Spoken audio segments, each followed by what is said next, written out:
What's up, everybody? Ryan the Mighty Quinn here, the cornerman underscore MMA. It's been a long time. I've been looking to do this for a while. One of my best friends, my college roommate, Dark Kent. I was about to give up your real list. How are you, brother? I'm doing well, man. I'm doing awesome. It's WrestleMania weekend. Definitely my favorite weekend of the year every year.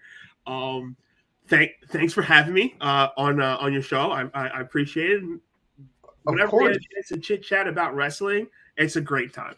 So Yeah,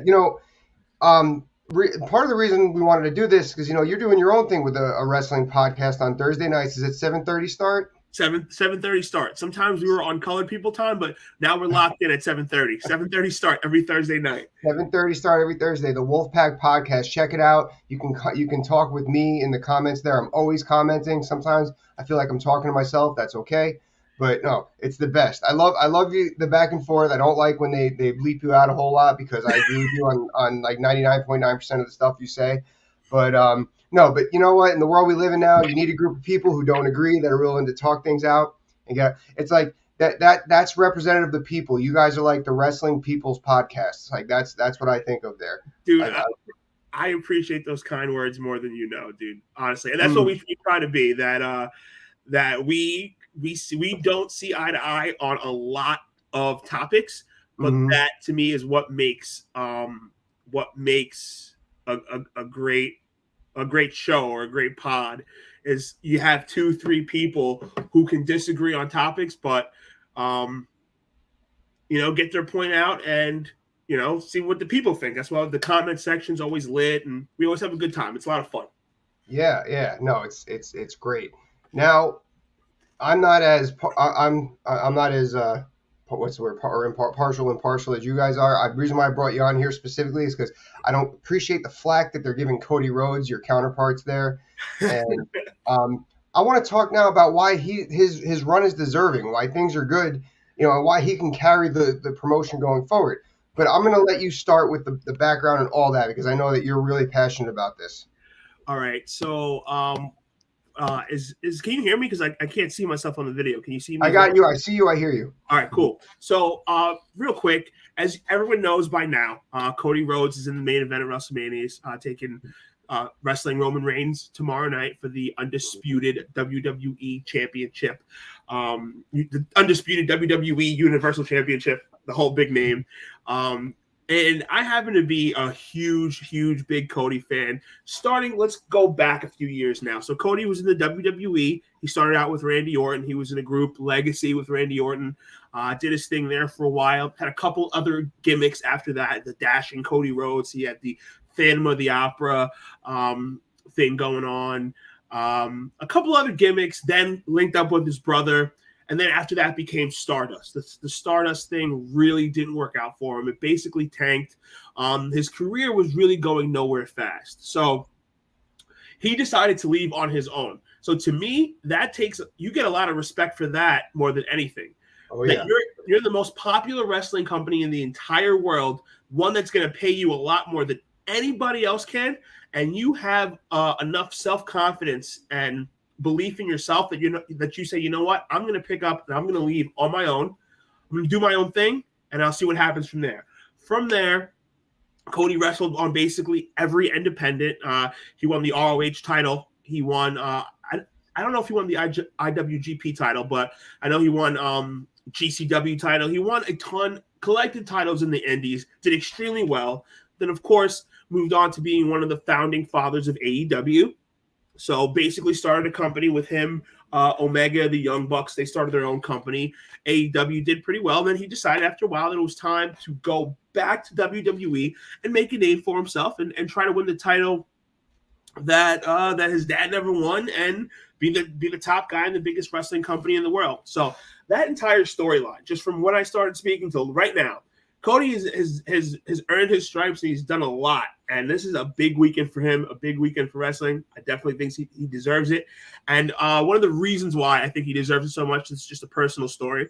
So 2017, I'm in Orlando. It's WrestleMania weekend.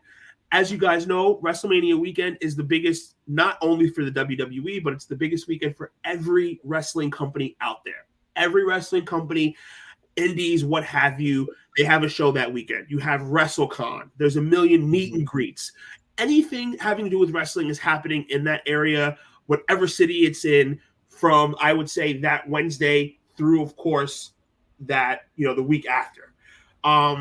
So Cody happened to be wrestling it was basically, he was wrestling against another former WWE guy in Ryback. They were having a match. It was in a Marriott hotel ballroom. Okay. So definitely ways away from wrestling in front of 40,000 people in a WWE event. Really, I wouldn't say the bottom, but it wasn't the greatest, thing in the world. Anyway, long story short, Cody has a match versus Ryback. It was a pretty damn good match, as good as Ryback as I've ever seen Ryback wrestle. Cody wins the match. At the end of the match, after wrestling for about a half an hour, the show's over. Guy's tired. He grabs the mic and he's like, listen, I appreciate all you people for being here to watch me wrestle. I'm going to sign all the autographs, all the pictures. I'm going to hang out with everybody for a hot second. This was after the match. The show was already over. And, of course, I hop online, and basically everyone at the show was there to see Cody. So this line was very, very long. And these are things that he didn't have to do. And he stood in that ring. He took every single picture. He signed every autograph. He was probably the nicest wrestler I've ever met in my entire life. Like, I hopped in the ring. The dude was like, yo, thank you so much for buying my t-shirt. I've never had a wrestler thank me for buying their t-shirt. So just on a personal level, that 5 minutes that I spent with him on a personal level made me respect him and everything that he's doing in wrestling that much more. So when I say that Cody deserves it, I really honestly believe that he deserves to win the championship tomorrow night. And if you're not messing with Cody right now, I think you're just a big ass hater. That's just that. I agree. Now I'm thinking, I don't even think I thanked you for buying my t-shirt. So I kind of, hey, thanks, man. I really appreciate it. It's been about 6 years, but I appreciate it. That was a fly ass t-shirt though. I can't front. Yeah, it is. Actually, it's probably 9 years now. But it was so go ahead. I'm trying to remember when your t-shirt was, because I remember wearing it to your fight in 2017. Yes, I the last t-shirt I made was 14, and then it sold pretty well, and a lot of people bought it, and then you wore it. Yeah, I was so happy you came to that fight. That was on your birthday. Amazing, dude. That was my 30th birthday too. So that was a milestone birthday. It was a milestone night. I'm so happy I got to hang out with you too. I think I won some money in blackjack that night. It was an overall great night. I was in the crowd screaming my ass off. People were looking at me like I had 4 heads, and I was like, "That's my guy!" Oh, the best. It was phenomenal. Let me so this is why I'm like you said, the reinvention of Cody Rhodes. I'm all about. Now, a lot of times with these legacy wrestlers, they have to really get over that hump of whoever's ahead of them. Now, in Cody's case, he had his father and his brother, and his brother, like Goldust, Goldust doesn't get the credit he deserves of being a worker, but like he had to get past that too. And I remember when Cody first got to the WWE, and then obviously Dusty, we don't even got into that, but and then I feel like they couldn't decide what to market him as. It was like, oh, he's a legacy wrestler.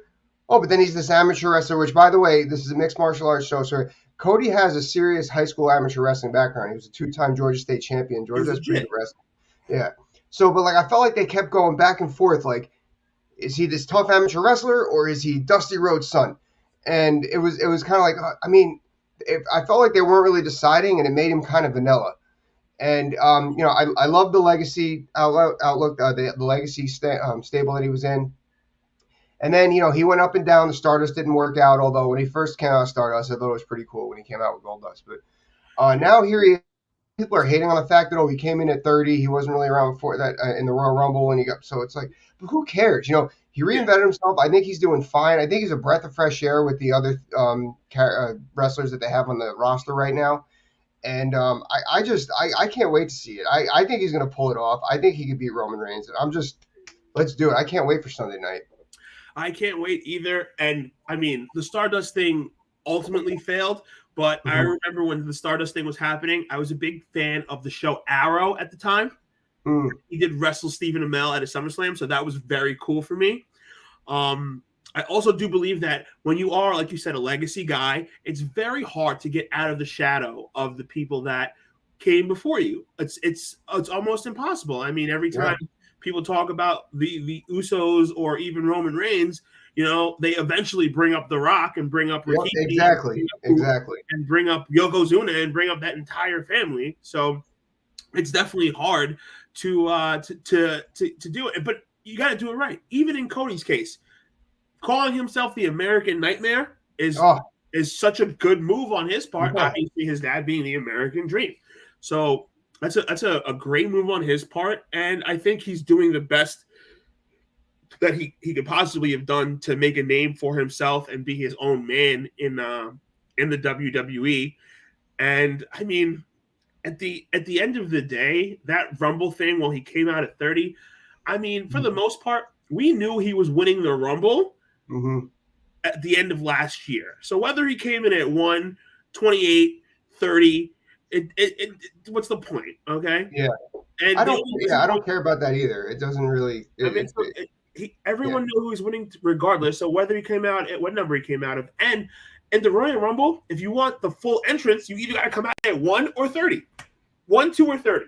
Those are really the only numbers where you get the kind of crowd reaction that you're supposed to get. Like, you're not going to get the full crowd reaction if you come out at 13. Yeah. Nobody. I was just gonna say nobody cares about 17. I Yeah. was just gonna say that. So if you want the full crowd reaction, you got to come out at 1, 2, or 30. That's it. Yeah. So that was the only choice they had. Bingo. No, it's really awesome. Did you watch any of the Hall of Fame last night? I saw bits and pieces of it. I honestly, to me, with the Hall of Fame, I've been to a couple of Hall of Fames, even the ones I've been to live.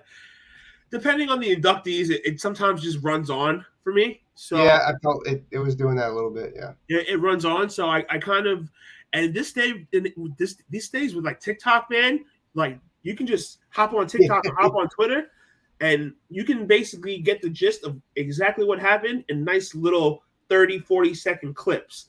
So what I did see of the Hall of Fame was that Rhea Ripley was killing that dress. Woo! Mm-hmm. Dominic walked out on Ray, which furthers the storyline, which is great. And I did see the clip where Dominic walked out. He was a little sad that he had to walk out on his dad, but he also knew that this storyline is very, very important to bring him to the next level. Dominic Mysterio is doing some of the best character work in WWE right now, so let's give him his respect. Another legacy guy who's trying to make a name for himself, a la Cody Rhodes. Yeah. And it's going to be very hard to duplicate what Rey Mysterio could do in the ring if you're his son.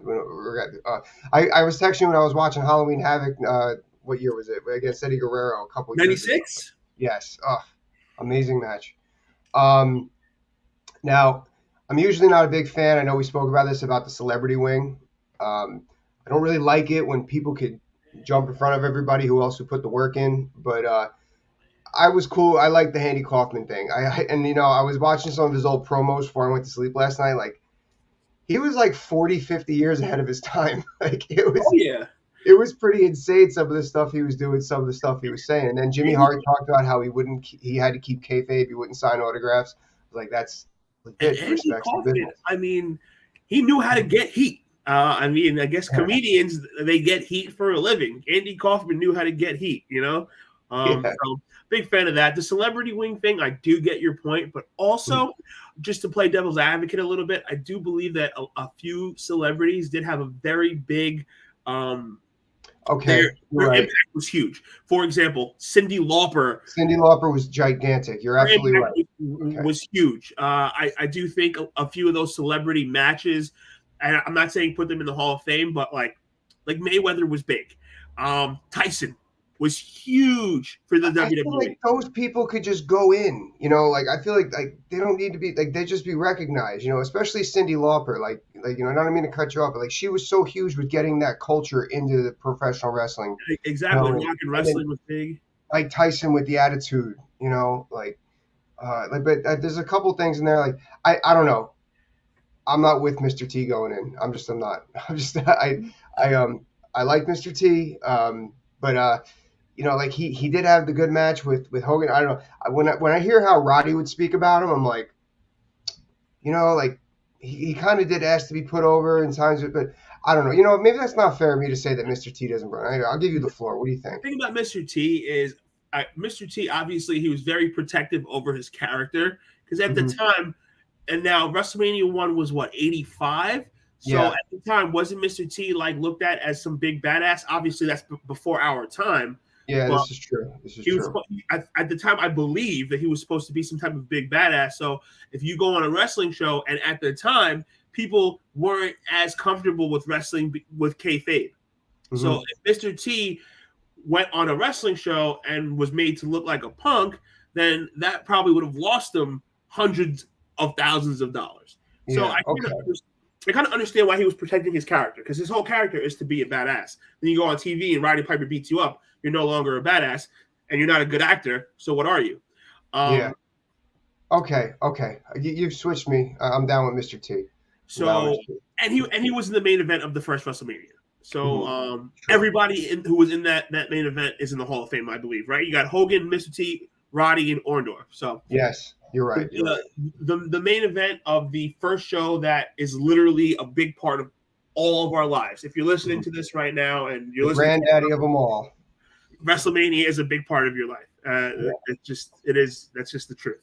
it is. It is. All right, brother. It was so good to speak with you. We're definitely gonna do more of these for sure. You know, guys, check out the Wolfpack podcast Wolfpack on Wrestling Podcast every Wolfpack Thursday Wrestling night. Podcast. It's Sorry, on 7:30 on Thursday. Go 7:30 ahead. Thursday. We're on StreamYard. We're on Facebook Live. You guys can follow me. It's Dark Kent 11 on everything. There's 2Ks. There's 2 1s. It's behind my head. I don't know if you can see it, but Quinn, man, whenever you want to chit chat about wrestling, you hit me up and we'll get it done, man. I love Well, you, we bro. always text about it, but yeah, I'm sure we'll be Yeah, texting over the next I mean, couple hours. we're texting all day. So, but you know, I love you, brother. You can hit me Love up you, man. whenever. I'll be texting you all night tonight. We're gonna be going crazy tonight. That's what's that. This is my favorite stuff when I'm watching something like this. Texting my best friends. It's Yeah, nothing better. it's the best. It's like you're watching it with your friends, but you know, Yeah, you're in Florida, I'm in Long Island, so that's awesome. yeah. All right, man. Have a good evening. All right, brother.